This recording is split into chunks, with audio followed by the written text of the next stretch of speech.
Right, so let's say you want to get started with this investing thing. You might have a bit of money saved. It's probably not enough for a house, but you reckon I should probably invest this in something. Maybe you've heard on the news about Tesla or Netflix or Amazon and how if you'd invested 10 years ago in Tesla, then you'd be a millionaire by now or things like that. But if you're new to the game, this whole investment thing can seem like a really complicated black box. Like, how do you even buy a stock? What even is a stock? Do you just go on Tesla.com and buy some Tesla? Like, how does it work?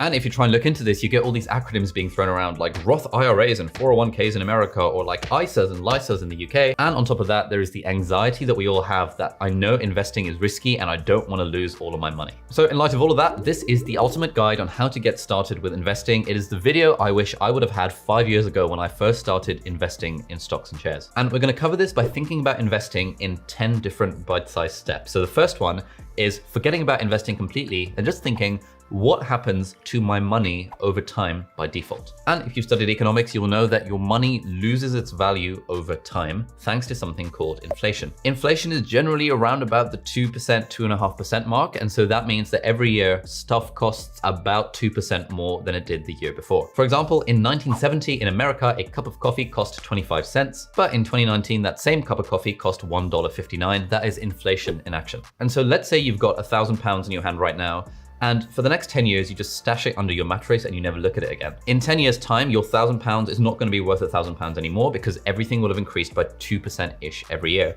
So the value of your money will have fallen. And so if you put your £1,000 under your mattress for 10 years, you will lose money over time. And this is obviously not good. Even if you put your money in a savings account, like these days, a savings account will give you like 0.2% interest, which means your money goes up by 0.2% every year. But because inflation is up by 2%, you're still losing money over time. And again, this is not good. Okay, so that begs the question, which is key point number 2, which is how do we stop our money from losing value over time? And the answer is that if we had a hypothetical savings account, one that was, let's say, an interest rate of 2.5%, that would match roughly the rate of inflation. So inflation means everything goes up by 2.5% in terms of price, but our money in our savings account also goes up by 2.5% each year. Therefore, we're technically not losing money over time. If you're watching this and you have an issue with the word interest, then don't worry, stick to it for now. Investment is not the same as interest, but we'll come back to that a bit later. But the point here is that we don't just want to not lose money, which is what happens at our 2.5% rate. We actually want to make money. And that brings us on to question number 3, which is, well, how do we actually make money? Now, let's go back to our hypothetical savings account. If, hypothetically, we could have a savings account that was giving us a 10% interest rate, this would never happen because that's just way too high. But hypothetically, if it did, that means that every year we'd be making 10% of the value of the money in our savings account. So for example, if I were to put £100 in a savings account right now, then next year it would be worth 110. And then the year after it'll be 121 because it's 10% of then the 110. And then it would be 130 something. And this would very quickly compound so that in 10 years time, my £100 will have become £259. And if we adjust for inflation, then our money is still worth £206 in 10 years time. This is pretty good. We have more than doubled our money by just putting it in this hypothetical 10% interest savings account. And it really doesn't seem like it would do that because 10% feels like a small amount of money. But if you extrapolate 10% over 10 years, you actually double your money, which is pretty awesome. Sadly, these hypothetical 10% saving accounts don't really exist because it's just way too high and real life is not that nice. These days, most savings accounts in the UK, and I imagine around the rest of the world as well, offer less than a 1% savings rate, which means you're actually still losing money over time. But we do have other options to try and get us to this magical nirvana of like, you know, this 10% saving thingy. And that is where investments come in. So point number 4 is, what is an investment? And the answer is that an investment is something that puts money in your pocket. For example, let's say you buy a house for £100,000 and you want to rent it out to people. There are 2 ways that's an investment. There are 2 ways you're making money from it. Firstly, let's say you're charging some rent to the people living in your house. Let's say you're charging them £830 a month.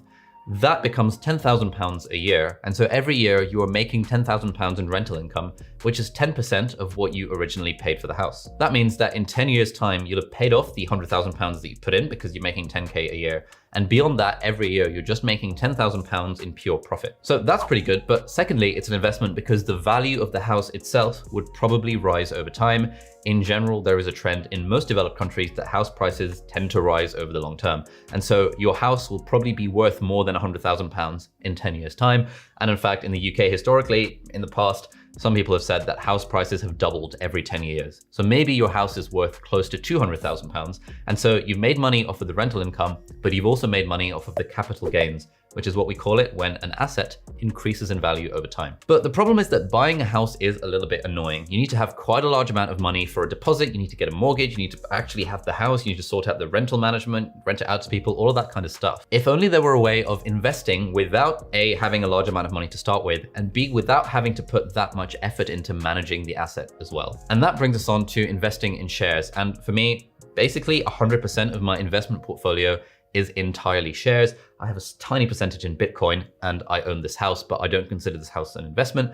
I'll talk about that in a different video. Therefore, point number 5 is what are shares and how do they work? So buying shares is probably as close as we're ever gonna get to this magical savings account that just returns some amount of money each year. And the idea is that when you buy a share, you are buying a part ownership of the company that you've got the share in. For example, let's say that Apple have a particularly profitable year because lots of people have bought iPads as per my recommendations, and because Apple are feeling kind, they are choosing to pay out a dividend to their shareholders. So for example, they might say that they're going to issue a dividend of £1 million, and that's going to be split evenly amongst whoever owns shares in Apple based on how many shares they own. So for example, if you happen to own 1% of Apple, you would get 1% of that dividend that they've issued. So 1% of £1 million, which is £10,000. Obviously, no one watching this actually owns 1% of Apple unless Tim Cook you're watching. I don't even know if you own that much because that would make you an extremely rich person because Apple is a very valuable company. But that's basically how the dividend thing works. A company decides to issue a dividend as a way of returning some of its profit back to the people who have invested in the company,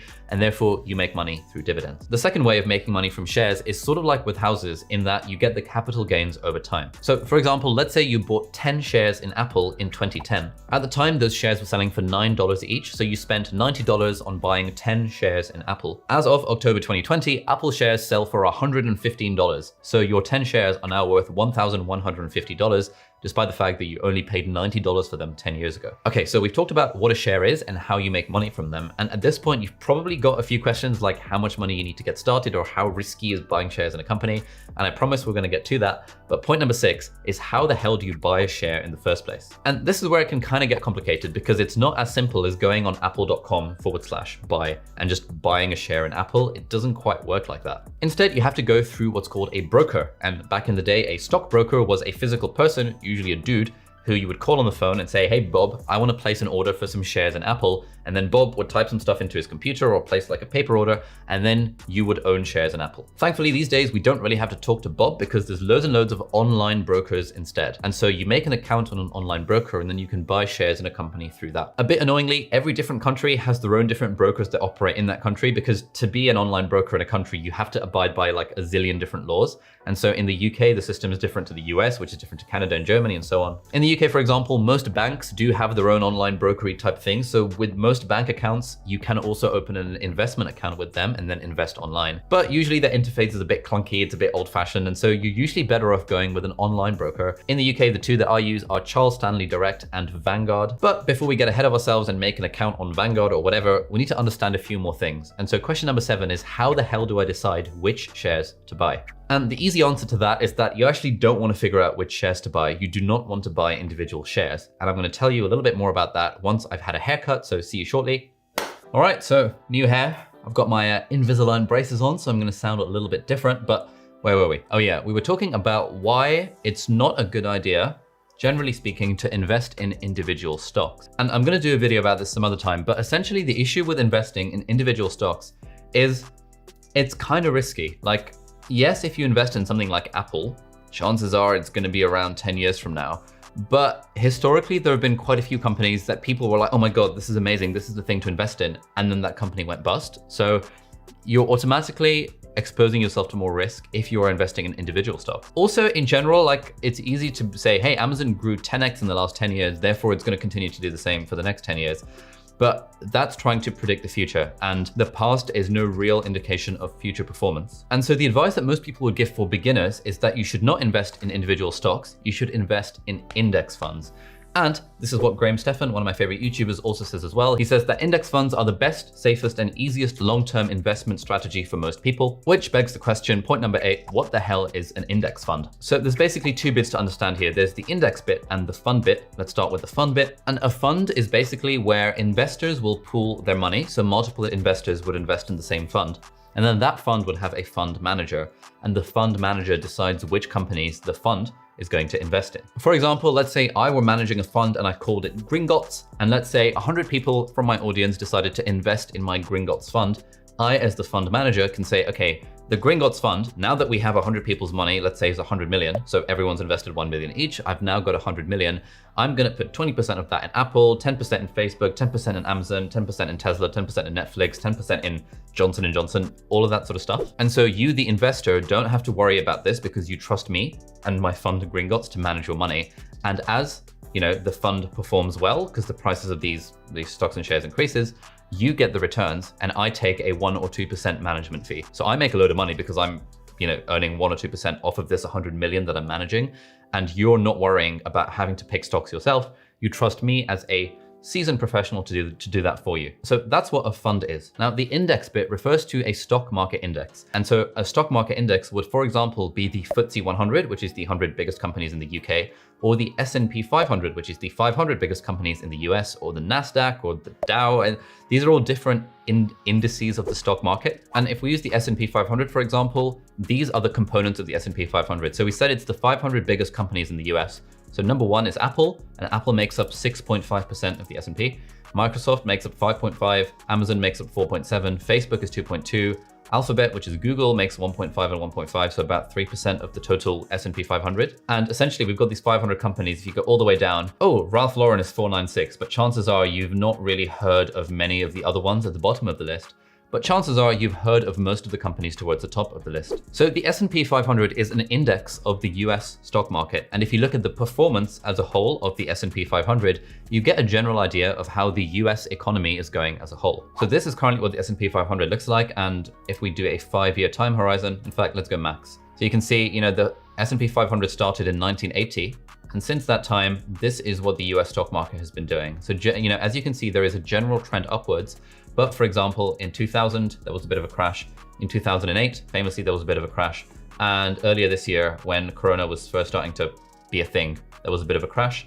But then the market basically immediately recovered after that. Okay, so we know what a fund is, i.e. a way of pooling money, and we know what an index is, like something like the S&P 500. When you combine those, you get an index fund, which is a fund that automatically invests in all of the companies in the index. And so with me, for example, basically all of my investments, all of my money is in the S&P 500, which effectively means that 6.5% of my investments are in Apple, 5.5 are in Microsoft, 4.7 in Amazon, 2.2 in Facebook, 3% in Google, 1.5 in Berkshire Hathaway, and so on. So why is this good? Well, it's good for a lot of reasons. So firstly, index funds are really, really easy to invest in. A big problem that beginners have to investing, it's like, well, how the hell do I know which company to invest in? How do I read a balance sheet? How do I do any of this stuff? If you invest in an index fund, you actually don't have to worry about any of that. Secondly, index funds give you a decent amount of diversification. There are all sorts of companies in the S&P 500, so you're not entirely reliant on the tech sector or the oil sector or the clothing sector or anything to make the bulk of your money. You are very nicely diversified across all these US companies. Thirdly, index funds have very low fees. So because it's not a real person who is deciding, what to invest in and doing all this research and trying to make loads of money, it's essentially a computer algorithm that automatically allocates your money, based on the components of the index fund. The fees for those are really low. And one of the main things about investing for the long term is that even a slight increase in your fees is going to massively impact your financial upside. And so, for example, an index fund with a 0.1% fee is so much better for you than an actively managed fund where a fund manager is charging you even 1%, because the long-term difference between 0.1% fees and 1% fees is sort of absolutely astronomical over the long term. And finally, if you look historically, and technically historical performance is not the same thing as future performance, but if you look historically, very few funds have managed to actually consistently beat the market, i.e. outperform the index. And in fact, someone like Warren Buffett famously says that if you gave him £100,000 and asked him to invest it right now, he would just invest in an index fund like the S&P 500. And in fact, in 2008, Warren Buffett challenged the hedge fund industry to try and beat the market. He said that hedge funds are a bit pointless because they charge way too high fees and they don't actually get the sort of returns they claim to get. And so he set up this 10-year bet, which this company called Protege Partners LLC accepted, where Buffett said that he was going to bet that the index fund outperformed the actively managed fund. And he ended up winning that bet and sort of gave lots of money to charity or something like that. But that just sort of goes to show that It's really hard to beat the market with an actively managed fund. Basically, no one can predict what the market is going to do in the future. And therefore, if you hitch a ride on an index, i.e. you're gambling on the entire market, rather than thinking, you know what, I've got some kind of amazing insight that I'll know exactly which 10 stocks to pick that are going to beat the market, you might as well hitch a ride with the whole market rather than individual stocks. Okay, so we've sorted out the problem of which stocks to invest in by completely circumventing the problem and instead just investing in index funds. The next big question people usually have about investing in stocks and shares is the amount of risk. And that brings us to point number 9. And the argument usually goes as follows, that, hey, okay, cool, this investing in stocks and shares stuff sounds kind of interesting, but my uncle Tom Cobley invested lots of money in the stock market and he lost a load of money. And my parents have told me that investing in the stock market is a really risky thing and I shouldn't do it. And I should instead invest in real estate because real estate is safe. That is usually the sort of thing, the sort of idea that people have about investing in stocks. And naturally, there is the anxiety of what if I lose all my money? So let's talk about that now. So if we take a step back, the only way to lose money in anything is if you buy a thing and then you sell it for less than you actually bought it. Like, let's say you bought a house for £300,000 and then Brexit happens the next day and house prices plummet and now your house is only worth £250,000. At that point, if you decide to sell your house, then yes, you are losing money and you've lost £50,000. Equally, the only way to really lose money in stocks is if you buy a stock at a certain price and then you sell it for less than that price. So for example, let's say you bought shares in Apple on the 18th of February 2020, and let's say you bought one share, which at the time was $79.75. And because this is your first time investing, you keep on looking at the price of the Apple stock because every day you're thinking, ooh, have I made money? Have I made money? And really annoyingly for you, you see that over the next kind of few days, a few weeks, Apple stock is actually going down. And then on the 18th of March 2020, you decide, screw it, I'm going to sell my one share in Apple because I don't want to lose all my money. And you sell it for a measly price of $61.67. And so you technically lost $18 because you bought it at $79 in February and you sold it for $61 in March. Then you think, damn, I've lost 20% of my investment. This stock market thing is BS. I'm never going to invest in the stock market again. And you call it a day. And this would be a very bad thing to do because, for example, if we look at Apple's stock price in March, it was $57.31. But if you just held on to your one Apple share, in that time, what is it today? It's the 8th of October. Apple is now trading at $114.96. So if you just held on for a few months, you would have actually made a lot of money. You would have bought it at $79 and within, I don't know, 8 months, it would now be worth $115. That's a pretty good gain. And so the real lesson here is that when you're investing in stocks and shares, and also when you're investing in real estate, these are long-term investments. Ideally, you shouldn't be putting any money into stocks and shares that you need to access within the next 5 years. And actually, a lot of people would extend that to 10 years. And it's exactly like that with house prices. It's like if you buy a house as an investment, and then the house prices go down, it would be completely stupid of you to sell the house unless you are absolutely desperate for the money because something major has happened. And instead, if you just held onto the house, then you would have made more money in the long run because in the long term, house prices always go up. And in the long term, basically, the stock market always goes up. And that's a bit of it can be a controversial statement. It is true, but I'm going to make a video at some other point explaining why it's true. But for now, take my word for it that over the long term, the stock market always goes up. But having said that, again, this is a long-term thing. And so for example, if we look at the S&P 500 and look at how it was in 2008 at the financial crash, right? In 2007, it's $1,500, per bit of the S&P 500. And then the crash happens. And then by, February 2009, it's down to 735. So basically 50% of the value has been wiped off out of the S&P 500. Now, if you bought it in 2007 and you saw it, crashing and crashing and crashing, and then you sold when it was $800, now you've lost a lot of money because you've bought high and you've sold low. But if you just held on, it took, let's see, June 2007, it's at 1,500. It takes about up until 2013. So it takes about 5 years for it to get back to its normal level. And even if you'd invested like just before the crash and then your investment plummeted by 50%, if you had just held on, you'd have bought in at the S&P 500 at 1,500. And right now it would be 3,445. So since 2008, 2007, when you first invested, over the last 13 years, the S&P 500 has more than doubled. So you would have more than doubled your money, provided you did not panic sell when the market crashed. Now, hypothetically, could the market crash down to zero and therefore you will actually lose all your money? Yes, it could. But if the US stock market crashed literally to zero, i.e.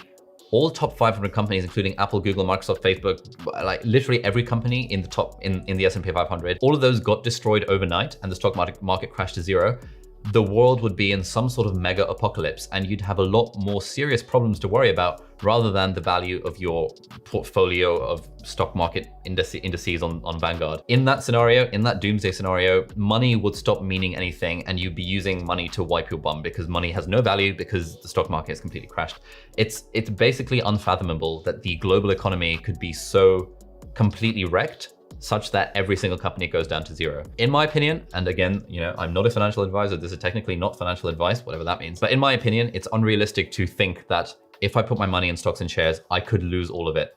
There's basically no way you're ever going to lose all of it, provided you're diversified. If you invested in, I don't know, MySpace in 2000 and whenever it was, and then MySpace crashes, and then you've lost all your money because, they have no money. But if you invest in the top 500 companies in the US or, the top 500 companies in the world or the top 100 companies in the UK, it is so vanishingly unlikely that you'll ever lose your money that I don't think that is a risk that we should even be thinking about. So realistic worst case scenario, yes, investing in the stock market is risky in the short term, but if you're investing in the long term, the market will always go up and you will always end up making more money in the long run, provided you don't have to take money out at inopportune times. Okay, so at this point, we've established that investing in stocks is very good and investing in index funds is a relatively safe way of doing this. The next question is usually, when should you get started? Like, how old do you have to be? Is it ever too soon to start? Is it ever too late to start? And here the answer is pretty simple, and basically all investment advice agrees with me on this front. There's a very good website called The Motley Fool at fool.com, and they have a nice article explaining this. Basically, you should start investing as soon as possible. It doesn't matter how old you are. It doesn't matter how young you are. The earlier you start investing, the better. There are 3 caveats though for sensible financial advice. Firstly, you want to make sure that all of your high interest, i.e. credit card debt, is paid off. Because when it comes to compounding, even though gains compound, losses compound as well. And so if you've got a 6% credit card debt, that's eating into your bottom line every single month. You want to pay that off as soon as possible. Point number 2 is that you want to make some sort of emergency fund. And people usually say that your emergency fund should have in cash, basically 3 to 6 months of living expenses, so that if you lose your job or if you're hit with some kind of incredible medical emergency and you're not in the UK where medical care is free, or you're in the US or something like that, then you've got money to do that and you don't have to take money out of your investments. And caveat number 3 is that you don't want to put any money into stocks that you think you might need to use in the next 3 to 5 years. So let's say you're 24 and you've just landed your first job and you're thinking of getting a mortgage and buying a house and you need money for the deposit. Do not put that money into the S&P 500 or into any kind of stocks and shares, because no one can time the market and no one knows whether we might, there might be a market crash tomorrow. All we know is that in the long term, the stock market goes up. But if you need to buy a house next year, there is absolutely no guarantee that that money will still be worth exactly the same or worth more this time next year. So provided those 2 conditions are met, firstly, you have no high interest credit card debt, and secondly, you've already got your emergency fund, and thirdly, you're not planning to have a major expense in the next few years. At that point, absolutely everyone should be investing something into the stock market, in my opinion, whether you're 12 or 20 or 21 or 22 or 50, it doesn't matter. And as they say on The Motley Fool, there is almost no way your future self will regret making the decision to invest. And as you'll know by this point, this is because of compounding. The more time you leave your money in the stock market, the more it compounds. And there is a huge difference. There's lots of interesting numbers about this on the internet that people have calculated, that if you start investing at the age of 20 versus if you start investing at the age of 25 or 30, it makes such a huge difference to your bottom line that basically as soon as you watch this video and hear about investing, you should start investing, provided those 3 conditions that we talked about are met. All right, so we're nearly there. Now we're point 11 out of 12, where we've said, okay, you sold me on this idea of investing in index funds. All of these 3 conditions are met. I don't have a high interest credit card debt. I've got my emergency fund, or I'm a student and therefore my parents are in my emergency fund. And I'm not planning to buy a house or a big thing in the next 3 years. The next question is usually, how much money do I need to get started with investing? And I know a lot of students watch my channel, and I had a lot of comments on Instagram saying, I'm 14 years old and I don't have any money. How do I get started with investing? And the answer here is, again, quite easy. Basically, start with whatever you can. So some of these websites and some of these apps that you can use to invest in stock market indices, you can start with as little as $5 or £10. Depending on the website, you might need to start with £100 or £1,000. You can research this and it kind of depends on which country you're in. But basically, you want to start investing as soon as possible, and it doesn't matter if it's a tiny amount of money to begin with. Firstly, it's useful to invest small amounts of money because compounding is always good. But secondly, and more importantly, the sooner you start investing, the sooner it becomes a habit. And so for me, for example, I started investing in 2015. I knew absolutely nothing about it before then, but I really wish I'd started investing in 2009 when I first had my first part-time job. because A, that would have encouraged good financial habits within me. I would have kept aside maybe 10% or 20% from the top line to put into my investments.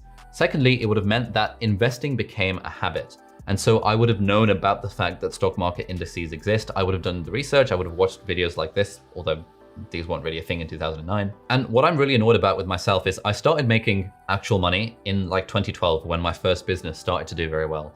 And between 2012 and 2015, I did not invest any money just because I didn't know that you could and I didn't know how. And I always kind of thought that, I'm making money now. It's just sort of sitting in my bank account. And I know that inflation's a thing, so I know my money's losing value, but I just didn't think about investing and didn't realize how easy it is and that it's a thing. And so I really wish I'd started investing my real money in 2012. But the only way I would have done that is if I had started investing from 2009, when I first started making, I don't know, £6 an hour during my part-time job. So again, and I can't state this emphatically enough, like it doesn't matter if all you have is a small amount to invest, even if it's £1, even if it's 10p. The process of making the account and researching online stockbrokers in your country and figuring out how to actually do this stuff is like the most valuable thing that you could be doing with your time immediately after watching this video. And finally, point number 12 is, okay, I'm sold. I've got £100 here and I want to put it inside a stock market index fund. How do I actually do that? And the answer here is you want to find an online broker. So this will vary massively depending on which country you're in, because these online brokers, as I said, have like zillions of laws they have to comply with and financial regulations and all this stuff. In the US, most people that I know use Vanguard as well. And my favorite blogger, Mr. Money Mustache, recommends that as well. Although in the US, there are also other services like Betterment, which I've got a few friends who use that as well. Again, depending on which country you're in, like literally all you have to do is Google the phrase best online broker Germany or best online broker Pakistan or best online broker India or whichever country you're in, and you'll find something, read some reviews. Basically, the thing you're looking for is you want to be able to invest in index funds and you want the fees to be as low as possible. I think Charles Stanley Direct, the fee is 0.25%, which was the lowest at the time when I made my account, and I think is still pretty competitive. So you want the fee to be like a really small fraction of a percentage. Then once you've made your account and verified your identity and gone through all the hoops and stuff, which sometimes takes a few days, and they send you a letter in the post to verify your address, like depending on what the regulations are. Once you've done that, then you can start just putting money in here and there. And all the friends that I've spoken to about this stuff over the last like 4 years since I first started knowing about investing in things, they've all started making accounts and sort of making these investment accounts for themselves. For the first few weeks, they all sort of compulsively check their phones to see what the stock market is doing. But then very quickly you realize that actually I'm investing for the long term here. I actually don't give a toss what the stock market is doing in the short term.